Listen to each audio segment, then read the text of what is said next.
बिहार विधानसभा चुनाव के नतीजे में भारतीय जनता पार्टी की अगुवाई में एनडीए ने बम्पर जीत दर्ज की है। भाजपा 90 सीटों पर, वहीं जेडीयू 80 से ज़्यादा सीटों पर बढ़त बनाई हुई है। कुल मिलाकर जेडीयू 84 सीट पर जीतती हुई नजर आ रही है। महागठबंधन की बात करें तो राजद 24 पर, जबकि कांग्रेस सिर्फ 2 सीटों पर सिमटती दिख रही है। इस बीच एआईएमआईएम ने इस चुनाव में दमदार प्रदर्शन किया और 6 सीटों पर बढ़त बना ली है। असरुद्दीन ओवैसी की ये पार्टी इस बार 2 हिंदू कैंडिडेट पर दांव लगाया है, लेकिन दोनों ही उम्मीदवार हार की ओर बढ़ रहे हैं। एआईएमआईएम ने ढाका विधानसभा सीट से राणा रणजीत सिंह को मैदान में उतारा था और सिकंदरा सीट से मनोज कुमार दास को टिकट दिया था।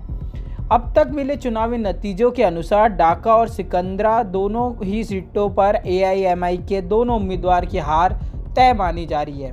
ढाका विधानसभा सीट पर भाजपा के पवन कुमार जायसवाल 84,000 वोटों के साथ सबसे आगे हैं। दूसरे नंबर पर राजद के फैजल रहमान 75,000 वोटों के साथ आगे हैं। तीसरे नंबर पर जनसुराज के डॉक्टर LB प्रसाद 5,000 वोटों के साथ हैं। वहीं एआईएमआईएम के राणा रणजीत सिंह सिर्फ 3,500 वोट पाकर चौथे स्थान पर हैं। वे लगभग 80,000 वोटों के बड़े अंतर से पीछे चल रहे हैं।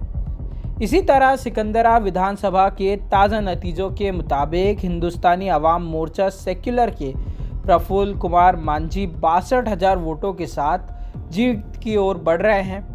दूसरे नंबर पर राजद के उदय नारायण चौधरी 46,000 वोटों के साथ बने हुए हैं।